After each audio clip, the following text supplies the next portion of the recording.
Hey, what's up, everybody, and welcome back to another episode of E2KGn30, the fastest gaming news show in town. Back with me, almost as always, very frequently, I'll say, is my good friend SwissGuard. Swiss, how you doing? Doing pretty well tonight. How about yourself? Okay, it's been a long week. This is my third podcast of the week. One of those weeks where I am run down and a little bit cantankerous. A little bit cantankerous, a little bit fired up. Going to push through the exhaustion. Yeah, so there it is. So let's go ahead and start immediately with the rundown. So last week we did our year in review 2017 gaming news show, and now this week we are back to our regularly scheduled programming, operating under our regular paradigm. So first news story on the list is over on Rock Paper Shotgun, Petroglyph unit customizing RTS Forge Battalion hits early access. So I am a Petroglyph try and say that fast 3 times. So I am a Petroglyph fan. They did one of my favorite RTSs, which maybe I failed to mention the other night, earlier this week when we were talking about Rise of Nations. But Petroglyph did Star Wars Empire at War, which was a big favorite of mine. I need to rebuy that game on Steam. But in particular, it came out at a time when I used to play a bunch of LAN games with a bunch of guys who really liked Age of Empires, and I really couldn't stand Age of Empires. I always tried to get them to play Empire at War, but the other big thing that I really disliked about it, they also really liked playing the Age of Empires Star Wars mod, which I couldn't stand because it was just a reskin of Age of Empires, so it was the exact same game. It was really heavily tilted towards whoever got to build AT-ATs first pretty much could just tank rush and bulldoze everybody. So Star Wars Empire at War was much more nuanced, had much more options. They have brought a game to early access on Steam called Forged Battalion. I think that they are pretty close to releasing it. I think they only plan to be in early access for about 6 months. Yeah, that's what I was seeing. So yeah. I'm one of those guys that was an Age of Empires fan. So. It is a very popular game. It's a fan favorite. It wore thin on me. I guess maybe because I played it pretty early on, and then it had seemed to have this resurgence and revival. Now, yeah, go ahead. I'm sorry. Is Forge Battalion? So you basically customize your units while you play. Is that similar to Empire at War? Because I never played that RTS. That's the feature that concerns me. Because when you think RTS, you don't really think tinkering around with customization. You know, I mean, a lot of them you have technology trees. But you kind of know what you're going to do when the tree doesn't like branch that much. It's like, dude, I need to build my blacksmith shop and hit my armor a couple of times when I get the chance. But it always struck me as RTS has always struck me as like speed is the important factor, and I don't know how much tinkering is going to play into that. Yeah, my guess is you're probably not going to tinker much in. You're probably going to do your tinkering in the single player mode, single player game. I'm going to try and bring Steam up so I can get a look at how much this game is in early access. But Homeworld, another one of my favorite RTSs. And by the way, Forge Battalion is $16.99 for early access. Forge Battalion, Homeworld had some customization in terms of you could change the color scheme of your units. Lots of 4X games that have RTS components to them, and I'm thinking mostly of like what is the game that I really dumped a lot of time into? Galactic Civilization. Yes. In Galactic Civilization, you can do a lot of heavy customization of your units because you were actually constructing the ships that you were going to build, and could obviously change their color schemes as well. So. Like I said, I think most of that will be in the first player mode. You will probably set like templates of your customized units, and those would be what you would access during multiplayer. That makes sense, because that was the first thing that jumped to my mind. I can totally see it in a single player experience because you're not against. There's less of an against the clock in that regard, but right. So they supposedly packed in about 25% of the whole game's story campaign. There is also a multiplayer mode.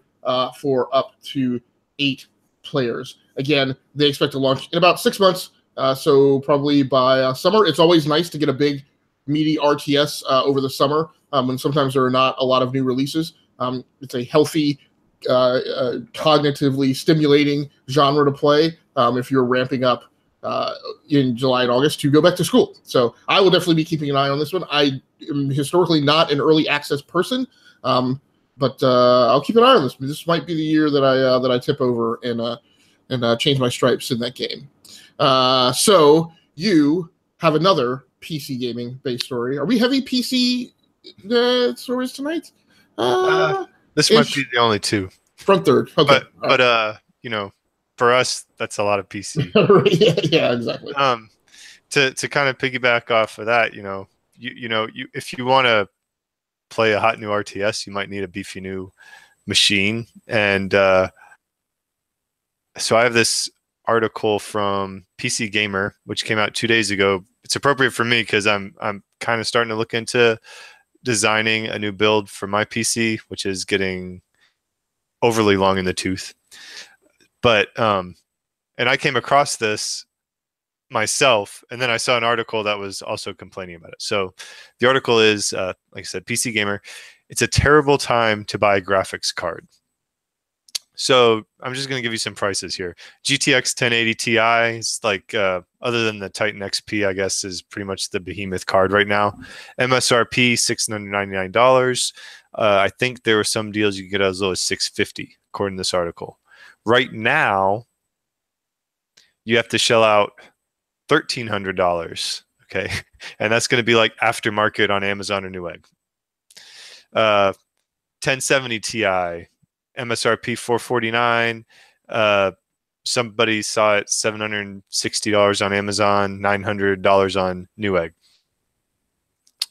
Some of the cheaper cards, let's see, 1050 2 gigabytes. It's a $109 card. It's still marked up a little bit. 130 on Amazon, 140 on Newegg. So basically, all these cards are like Mondo Mega getting marked up in price, and it's all aftermarket stuff. It's like scalpers doing it because of the cryptocurrency craze. So all these people are buying up all the cards, so there's no stock because everybody's using them to mine Bitcoin. And so the people that have them are selling them at a premium if you can find one. And it's kind of a frustrating time to be wanting to design to build a new PC. So hopefully, in order to play, Forge Battalion, you already have a decent rig. Yeah, and as I've been commenting recently, it's I will try and bring that Forge Battalion page back up because I'm now interested to see what the specs are. One of the experiments I've been running is trying to find out just how much gaming can you get done on a stock integrated Intel HD GPU. The recommendations here for graphics are a NVIDIA GTX 650 and AMD HD 7800. While you're going through your other news stories, I'm going to see how those compare to an Intel HD 620 and 630. Those are two of my machines have those GPUs, and see how those stack up. I'll be using Passmark for those of you who are unfamiliar with that particular tool. It's a very nice benchmarking database that has kind of everything you need when you're looking to build a PC or to verify whether or not your rig can run a game. So there's that. And as I mentioned to you, depending on what type of consumer you are, what might be useful or worthwhile is seeing if you just buy what I used to call a starter box. So buy a $500 to $650 budget gaming PC that has a bare bones card in it, just to get yourself started. And then when those cards do come down in price, you just grab a card and chuck it in that budget box. And then you get a whole integrated build. You save the level of effort in building your own. You get a little less personalization, but you can build that personalization in over time. It's just one option. Not for you, because you stated that that's not the builder you want to be, but maybe for some others it might work out. Yeah, I think I saw some people like on one of the Reddit build a PC or built PC gaming deals or something. You can get all off the shelf gaming PCs with some of these huge cards in them for cheaper than the cards they're going for. Right, exactly. It's crazy. All right, so the next story, and I think this is probably the big story of the week, is Nintendo. It's not an E2KG episode if we can't throw some love Nintendo's way. So they had an announcement yesterday evening, a surprise announcement, and everybody was all aflutter over, oh, what's Nintendo? What are they going to announce? It's supposed to be big, and it was a big. I mean, it was an interesting announcement, to say the least. So they have these do-it-yourself cardboard kits that they're calling Nintendo, I guess, Labo, and so you punch the pieces out of the cardboard and you fold them up, and your Joy-Cons and your Switch kind of will fit into them in certain ways. And there's a game that goes along with the Switch, and then you can kind of play with the cardboard models through your Switch. So I saw stuff like it turned into handlebars, and your Switch was kind of like you're driving a motorcycle. They had like a piano, like it's a cardboard piano that your Switch is in, and they had these little bug things, that you can control with the Switch. Another kit is like you strap like a big cardboard box to your back, and you have like pulleys and whatnot, and it's like a robot fighting. You punch, and the robot in the game punches. Some people I've seen have been skeptical about it. Others have been excited and think it can be really cool. I'm optimistic about it because I kind of get it. They want to start having accessories to go along with their thing, but I can see you don't want to pay $50 for a plastic fishing accessory. That's going to work for one game. Your kid gets bored of it. With the cardboard, it's like enough where you can justify it as like, oh, it's a little science experiment, fun to put stuff together. So there's a project-y aspect to it, but it also, there's enough of a temporary nature about the cardboard that you don't feel like you're committing to some stupid, plastic thing that's going to get tossed aside quickly. If it's cardboard, so it's okay to toss aside. Yeah, it feels a little bit like it's a little bit of a Google Cardboard play.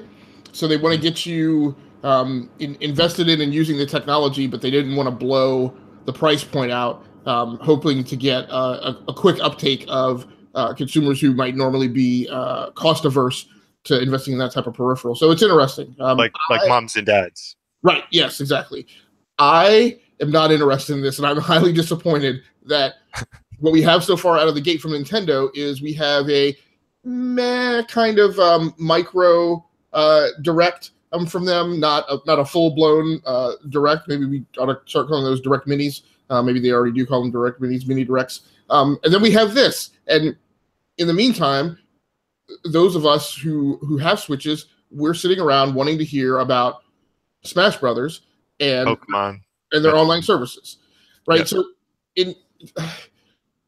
and the worry of with corporations like this is, are they distracted? Are they picking at a scab that really serves a niche while ignoring some of us who are concerned about other fare? So I wasn't as upset with it. Like, it's like a nice little curveball, I think, coming from them. I never really expected huge announcements on Smash Brothers or Pokemon or Metroid or any of that until E3 anyways. So maybe I just was a glass half empty kind of guy and just thought we'd be coasting through the first few months of the new year on the Mario Odyssey wave, and they got a few things coming out like Kirby and Yoshi. I know those are second tier, but I expected E3 to be when they hit us with that stuff as like the big push through the next holiday season. And I can see that, and I'm not super wrapped around the axle about I am wrapped around the axle about it. I'm not super disappointed by not getting it in January. We have plenty of runway left in the year between now and E3 and the spring. I would expect that we would get something for the 1-year anniversary of the launch of the Switch, in terms of a direct or some type of news or product or game release drop. But the online services is a gaping void. You have people asking questions about like their Nintendo rewards points that they have and their inability to expend them on anything that's for the Switch. And so I feel like from a corporate nature, they just really need to get that question answered in particular. Right. Hopefully it's tied to something like some crazy Pokemon MMORPG or something. I would like, but I don't think that'll happen. Right. So from the company that thrives on its mascots and its first-party content, you have a news story about a platform that is being castigated for its lack of first-party content. Yes, I have a story from Microsoft. This is from Eurogamer. And according to, quote, sources, Microsoft plots a Fable return. So they say Eurogamer can now reveal work is underway on a brand new big budget Fable game. So I guess they were under some NDAs, but those have been lifted enough where the game could be revealed. So for me, I've never been an Xbox guy. I think I told a story a couple months back about, I remember being in a geology lab, and there was one of my classmates who was like head over heels in love with Fable and played it at his friend's house. And the next time I saw him, he said, I bought an Xbox and I stayed up all night playing Fable. So my cousin had it. That was actually the game for the OG Xbox that most appealed to me as a gamer. Not enough for me to sink money into an Xbox, but that was what was interesting to me. So they want to bring it back. They closed Lionhead Studios, which was Peter Monello's company that had been developing it. They shut them down, according to the article, 2 years ago. So this new iteration is actually going to be developed by Playground of Forza Horizon fame.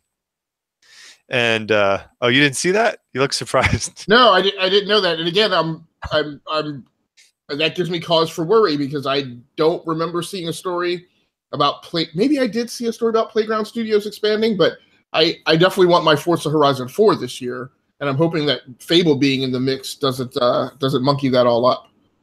Yeah, what interested me in the article, well, what was interesting in the article was, here's the quote. So what changed? We've heard Microsoft's rekindled interest in Fable was in part inspired by Sony's phenomenal success with Guerrilla Games' PlayStation 4 exclusive Horizon Zero Dawn. As of June 2017, Guerrilla's story-driven single-player open-world action RPG had sold over 3.4 million copies. And for two reasons, I thought that was interesting. One, like, it's Microsoft saying, oh, single-player experiences can sell pretty well. And so they looked at their friend IPs and they said, hey, we got Fable sitting here, we can revamp that, which makes total sense. But from a different angle, giving it to the Forza Horizon guys, do you think the Forza Horizon Playground is burnt out a little bit on racing titles and is excited about a new challenge like the Guerrilla Games folks were? Yeah, I think so. I think so. Like I said, I'm struggling to remember if I saw in the last year an article about Playground Studios expanding. I think that I did hear about them prepping to going into pre-production on a game that was not a racing sim.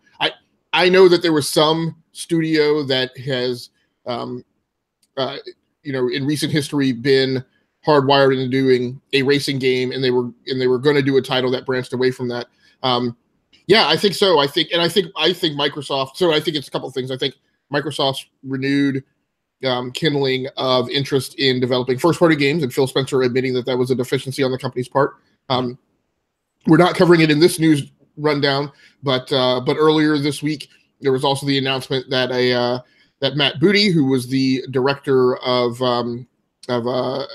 the overseer of Mojang in their transition and then the start of their development arc and production as a Microsoft studio with Minecraft, has recently been promoted to head of Microsoft Game Studio. So that was the position that Phil Spencer was in before he was promoted to head of the entire Xbox division. And since then, Phil Spencer has been further promoted, at least in terms of reporting chain. I don't think positionally, but they removed an additional layer of management between he and Satya Nadella. So he reports directly to Satya now. Clearly, he has responsibilities now that exceed simply focusing on Xbox. I believe he is responsible for all Microsoft gaming ventures, including PC, seeding things into the Microsoft Store, and so forth. Clearly, he needed some assistance in running game studios, And I think what I tweeted out was, this will enable renewed focus. So that dynamic, the business venture of wanting to focus more on first party games, promoting somebody to the specific responsibility of overseeing the production of first party games for at least Xbox, maybe for all of Windows.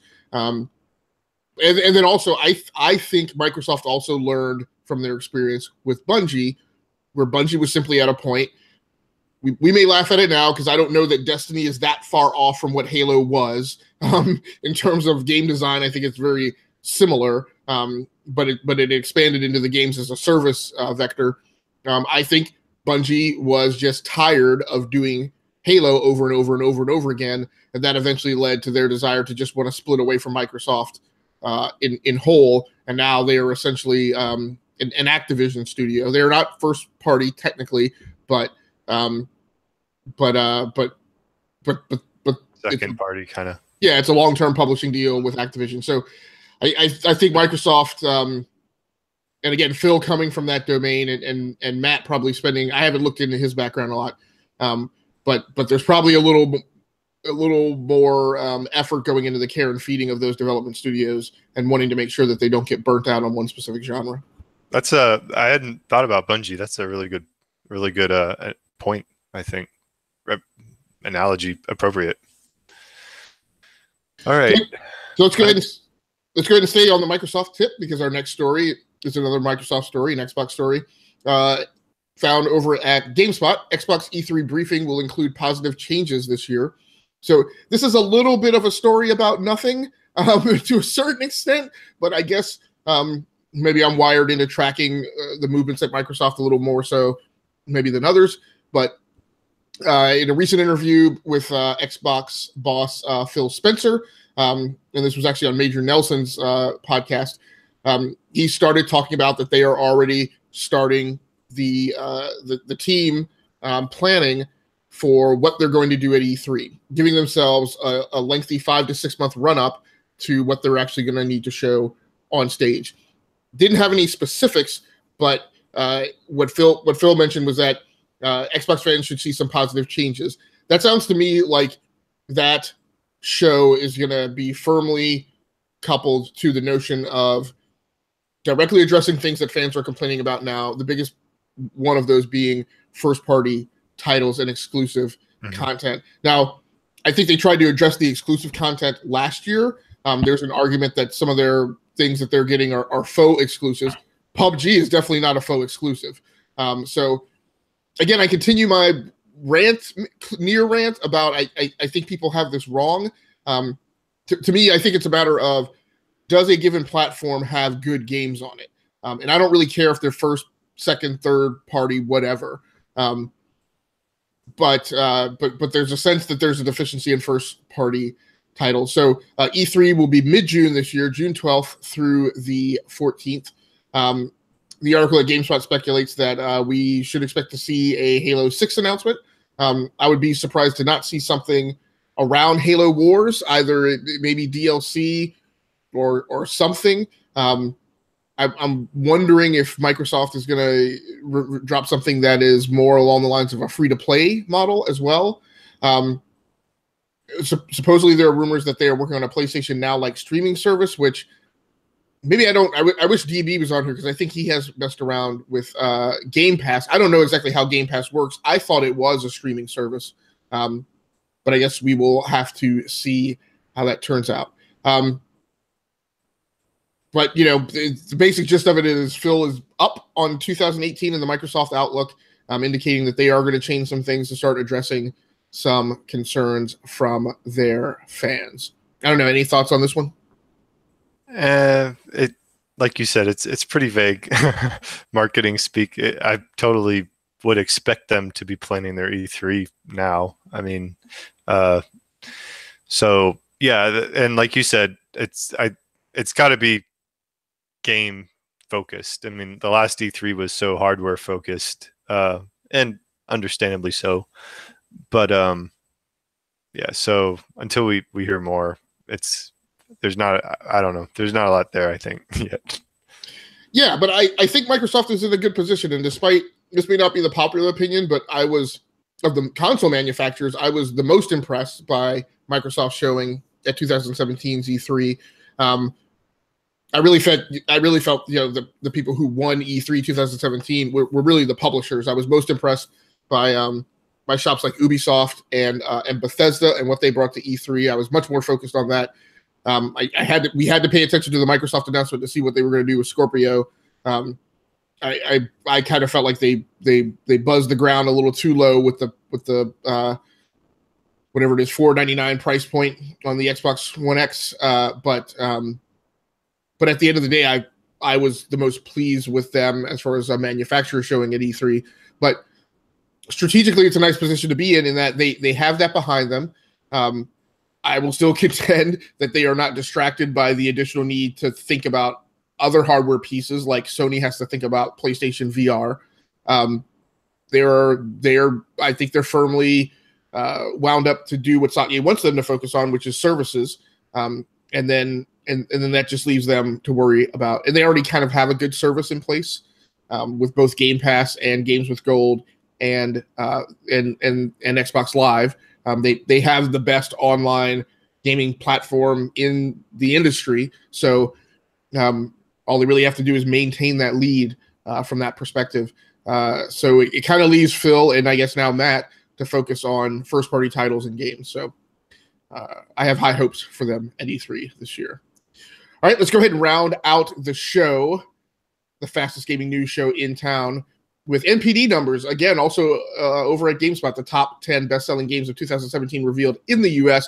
This is always a favorite of mine because I like metrics and rankings. And there's not a lot of commentary too much. Overall, the industry was up. Overall up 10% to $3.3 billion, which brought the full year spending in the games industry to $14.6 billion, which is an 11% increase compared to the past year. So that is healthy. Sales in December were $1.3 billion, which were only up 1%. While out of that $14.6 billion, the total amount spent on games in 2017 was $6.7 billion. So about half of that overall revenue in the games industry was on games, but also a healthy amount on hardware and accessories. Physical sales were up this year, I think. Up about 43 total releases, 217 package releases in 2016 to 314 in 2017, which is a 16% increase. This goes along with some things we've been talking about on the show in a recurring theme, in that I know my own personal strategy for this year is to buy more physical, because basically Best Buy, Amazon, and GameStop are basically paying us to buy physical copies of games. Right.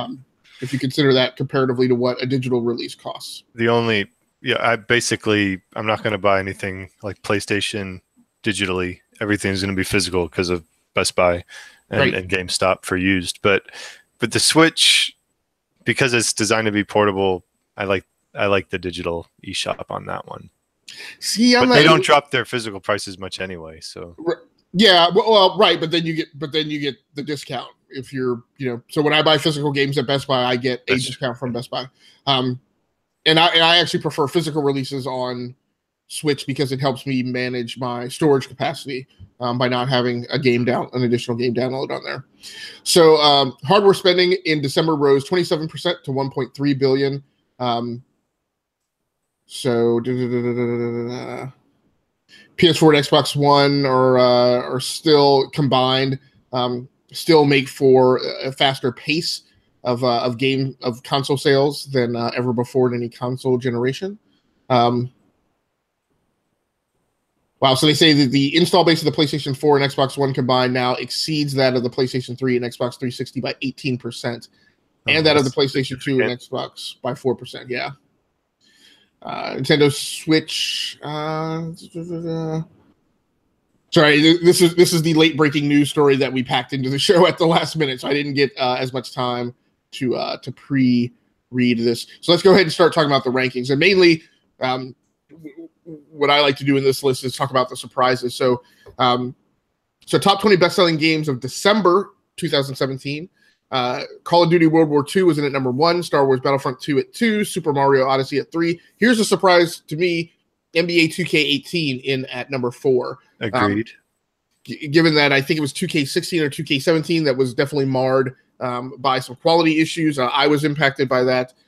Interesting to see it pop back to number 4 in the holiday, which I wouldn't think that a sports title would be that big of a holiday sales item. But that's not the only sports title up there. That's the other thing. Yes, so Madden NFL 18 in at number 6. Madden doesn't surprise me so much. Mario Kart number 8 in at number 5. PUBG in at number 7, and that's interesting. I really would like to know the math behind that. PC digital sales were not included in that number. So that's only Xbox units, right? PC digital sales. Yeah. So that's only Xbox, and it's in at number 7. And I don't even know, again, this is where having another co-anchor on would help, because Prime would know. I'm not even, and I spent a good amount of time in Best Buy in December. I don't remember seeing a PUBG physical release in the store, but I guess there must be. That one's just PC digital sales. They separate PC digital sales and just digital sales overall. So that one's indicating just PC. I got you. So even if all those Xbox, it could be Xbox digital sales. Yes. Yeah, gotcha. Good catch. Assassin's Creed, one of my personal current running favorites, in at number 8. Assassin's Creed Origins. Legend of Zelda still came in at number 9. Now, I guess that must be because a lot of people got Switches for the holiday. Mm-hmm. I would imagine that. GTA 5 in at number 10. Trying to see if there are any. I'm surprised. Need for Speed Payback was in at number 15. It is not a well-reviewed game. Xenoblade Chronicles 2 only in at number 16. I thought that would have been more popular. Top 10 best-selling Xbox One games of December 2017. PUBG only in at number 2. Despite, I guess, if Call of Duty World War II was overall number 1, that makes sense. I'm just looking to see if there are any surprises in there. Forza Motorsport only made it in at number 10. So a first-party Xbox title failed to beat out a number of third-party titles. Top 10 best-selling PS4 games of December 2017. Again, NBA 2K18 in at number 3 for the PlayStation 4. Again, surprising to me. Assassin's Creed Origins in at number 5. Good on them. Need for Speed Payback in at number 8. So I guess everybody was buying Need for Speed Payback on the PlayStation 4.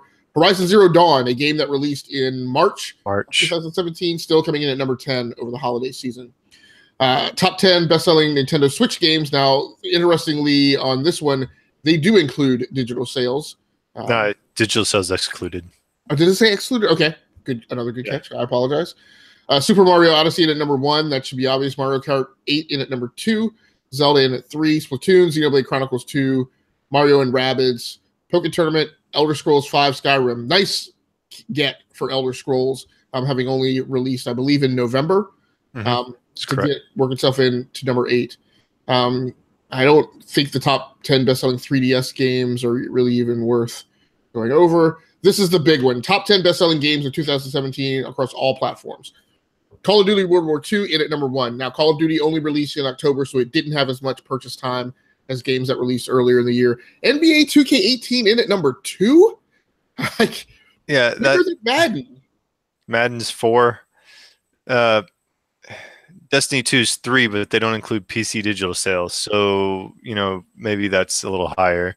I was surprised that Call of Duty's number 1. I mean, maybe I'm just naive. It just didn't feel like Call of Duty had like the runaway hype train, right? Like some of the other big releases had this year. And it just kind of, because it was released right around the time that we had all the Battlefront 2 hoopla. So, I just didn't pay attention, but I think it's a rubber band effect. I think last year's release was so maligned, even though according to lots of people were very up on the single player campaign from Infinite Warfare. But overall sales were down in comparison across the Call of Duty numbers. They were still, Infinite Warfare still performed very well against the rest of the industry. But in comparison to historical Call of Duty franchise sales, it was a very down year. I think the worst, maybe the worst or the worst drop But I think a lot of people glommed on to Call of Duty World War II because they felt like the series was back. Taking it back to its World War II roots, I think, played huge, and that apparently paid off. Madden NFL in at number 4, Zelda in at number 5, Grand Theft Auto in at number 6. Here's a big surprise for me, Ghost Recon Wildlands in at number 7.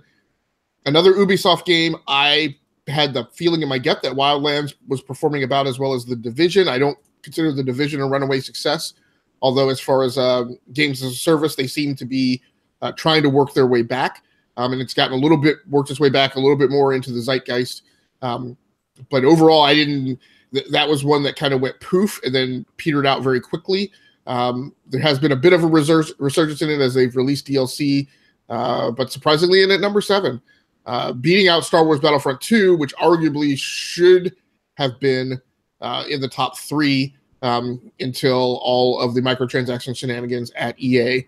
Super Mario Odyssey in at number 9, and Mario Kart 8 in at 10. So not too many surprises. I guess Call of Duty was a bit of a surprise. NBA 2K18 definitely a surprise. Yeah, I'd say NBA 2K18 is more of a surprise. Like I'd expect Madden and Call of Duty to be in the top 10. Right. The fact that they're that high up was interesting to me. But yeah, NBA 2K18, like completely a game that not on my radar whatsoever. Right. And wow. Yeah, it'll be interesting to see how these numbers play out at the end of 2018 when you have more people with Nintendo Switches in their hand. Well, the other thing I was thinking when I saw this, and I don't mean to be like stereotypical, but like you have like, I guess, cliques of gamers. And there's kind of like, we've talked about the guys that they get the Call of Duties each year. They get Madden when it comes out. Right. And that's a bigger install base than I thought it was. Yeah, that's a very powerful force in the industry. And fortunately, I think we've driven to a space where I feel like there were so many years where that drove what the industry did, where diversity was a little limited, particularly in console gaming, where that's what the industry was reacting to, was the fact that there were gamers who were, like you just said, who historically just bought Call of Duty and Madden NFL, and maybe a handful of other titles. I'm glad to see that we're branching that out into greater diversity. I personally think one of the big success stories of the year in terms of comebacks for a franchise is Assassin's Creed Origins, but not strong enough to break into the top 10. Another interesting note, again, on these top 10 best-selling games of 2017 from NPD is digital sales were not included in this. And so I think, despite the fact that I am now focused on buying most of my Switch games physically, I think the majority of Nintendo Switch players buy their games digitally because you have the console, it's with you on the go. It's so easy to just punch into the eShop and pull games down. So it's also very easy to lose those cartridges. That it is. And I think that is definitely that. Yeah. I bought a travel case that can hold them. So that's going to do it for us for tonight. Swiss, anything else that you want to mention from the news rundown or any other topic? Nope. I think we pretty much covered it. Not a huge. Well, it was a big for January. I guess it's a pretty big news week. Yeah. It's gotten started off with a pretty good amount of heat. Just to go back to our top 2 news stories, comparing the GTX NVIDIA GeForce GTX 650, which is it the minimum? It's the minimum system requirement listed for Forged Alliance. That card ranks in at 141 on Passmark. The Intel HD 630, which is the GPU that goes along with the Kaby Lake processor family, ranks in at 377 and performs at about 1/3 of a GeForce GTX 650. So I would say maybe recommend not following my path on that low power GPU experiment. You would do so at your own peril. My guess would be that a 630 would not keep up with Forged Alliance, but you never know. If you can, they say that it's the minimum, so that minimum is usually oriented around you having already tweaked down, the the graphical effect settings. So I don't know. Maybe I'll pick up Forge Alliance anyway to play it on my beefier PCs, but be able to just run it on the 630 as a side experiment and see how it does. But again, that would require me to get off my pedestal of not paying money to get into early access. So we'll have to see how that goes. All right, everybody. Thanks so much for joining in. Just so you know, this is going to be a permanent shift in our regularly scheduled programming. The core show on Tuesday nights has historically gone at around 9:15 p.m. Eastern. And the new show, this show, E2KGn30, has historically gone closer to 10 p.m. Eastern. We are choosing for season 2 to realign the programming schedule and have both of those shows go down at the same time on their different nights. So objectively, we should theoretically be going live for the E2KGn30 live gaming news show Thursday nights at around 9:15 p.m. Eastern as well. So be sure to catch us earlier, and then you can all get a little more sleep or have time to go off and dumpster dive and do more research on the news stories that we are only able to cover at a very high level. So SwissGuard, thanks very much for joining me on technically this premiere episode of E2KGn30 for season 2. Yep. And that is going to do it for us tonight. And for the rest of the week, we will be back next week, Tuesday night, for the next Enough to Keep Going show, which will be a deep dive discussion show versus our playlist show like we just did this past Tuesday. So we have not picked a topic for that yet, but I'm certain that it will be something interesting. We heartily invite you to come back and join us and participate in that discussion. Thanks once again for the E2KG Network. This is SwissGuard. Oh, good night, everyone. And Agasicles Stamas. Thanks again. That's going to do it for us. We're out of here.